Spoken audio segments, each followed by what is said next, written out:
So as you can see in the video, just a bunch of kids reacting to different situations. A lot of it is that they show their emotions very easily, as where us as adults, we kind of try and hide them. If we're sad, we tell people we're fine.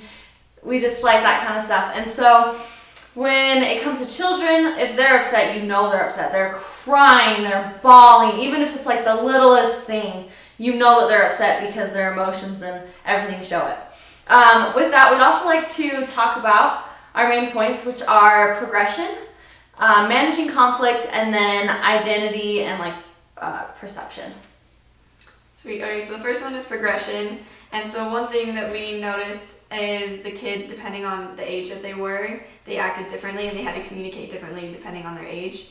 So for example, there was a kid that I was holding and he couldn't talk. And so he would let me know what he wanted by action and what he would do. So if he wanted to be let down, he would squirm until I put him down. If he wanted to be picked up, he would raise his hands, until I picked him up. Or if he wanted something, he would grab at stuff and until you handed it to him. So they had to communicate differently based on if they could talk or not.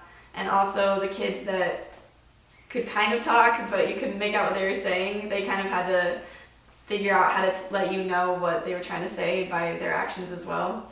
So that's progression. Yeah, and then our next point that we learned while volunteering at the daycare was how children had to learn, either from teachers or volunteers, how to manage their conflicts or problems through communicating with other people better. So, for example, there was this one girl, who really wanted to play with this certain pink shovel, and the other girl, of course, was already playing with it. So she tried to go get it from her, but did not have luck. So I had to help her realize that she needed to talk to her and say please and ask for the shovel. And in reality, she did not get the shovel because the other girl was certain that it was her shovel for that day. So we learned that children have to learn how to communicate all the time, especially when it comes to problems and when it comes to toys that they want. But they learned that a lot through the teachers, and we had a lot of help from that. Our other point is identity, and we kind of tied that into perception. If you notice, people naturally have their own identity. Everybody's different, and that's no exception for children. Some of them are sassy, some of them are quiet, they have their own identity, down to the T by the time they're 2. They know who they are. Yeah. And so, just little fun things, there was a little girl, and when it became lunchtime, you could tell that at home, her parents didn't make her eat any of the food that they had presented to her. She got to pick what she wanted to eat, kind of a thing.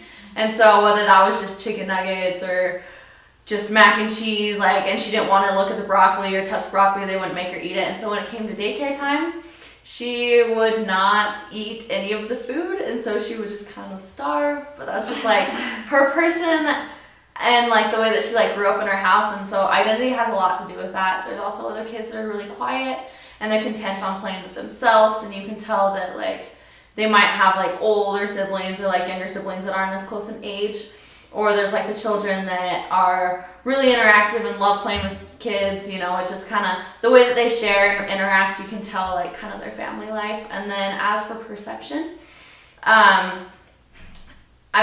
we kind of noticed as we were doing it is that if there was a toy on the side and somebody was that's my toy, even if nobody was playing with it, the second somebody picked it up, they would lose it because it was theirs and they took their toy. And it was really interesting how we just kind of had to sit and explain it to them and hey, this isn't yours. If you're not playing with it, you can share it. But their whole world can break down just by the simplest of things. So yeah. So in conclusion, there's progression, which is just the different stages that the kids are, and as they grow older, their communication skills change based on their age. And then we talked about managing conflicts and how kids need to manage, confliction, and we need to teach them how to solve a problem by talking about it instead of just grabbing some toy from a kid, And then we talked about identity and perception and how every kid has their own personality that'll change as they grow older too. Yeah, so our call to action for you guys is to help those little kids in learning all those different interpersonal communication skills. So just help them learn the importance of saying please and thank you and asking when they want a toy rather than just taking it.